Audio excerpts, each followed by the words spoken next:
And I guess so. You started doing plays in high school, and you were also cheerleading. Mm-hmm. I mean, you're doing everything. Were you popular? No. You weren't popular. I had, like, one friend. You were modeling as like a 14-year-old kid. You're with Michael Jordan, and you had one friend. Yep.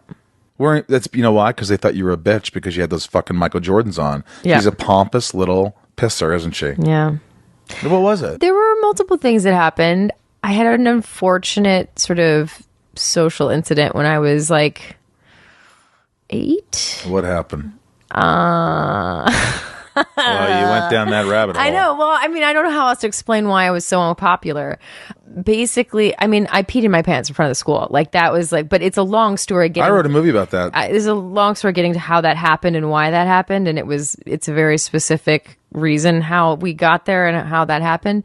But it was just one of those things that, like, once that happens and you're going to school all the way through high school with the same group of kids, I was sort of raised in a way where we were taught to always turn the other cheek, you know, like never fight back. Yeah, and I understand it as an adult looking back. I understand that mentality, but I think it really would have served me to have just stood my ground a little bit. And so in addition to that having happened, I didn't ever really stand up for myself, so it became kind of sport to make fun of me, and that never went away, and that kind of just stuck with me. And then did they have a nickname for you? God, I can't even imagine, I'm sure.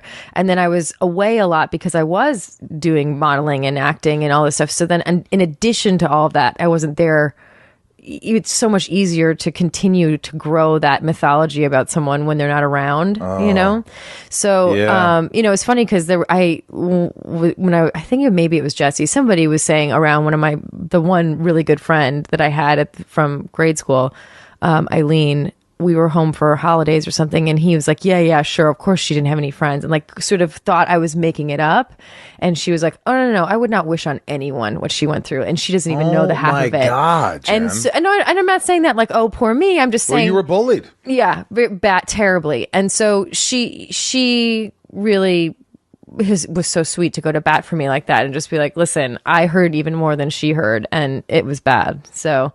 You know how kids are, like it's terrible. It's just like, you know, it all comes from parenting too. Parents got, you know, they don't teach all the, you know, I had kind of, I guess my parents were pretty dysfunctional. They were, you know, we've talked about that ad nauseum, but they always wanted me to be nice to people and never be mean. It's very Midwestern, though. So yeah, maybe it is. I think it's almost even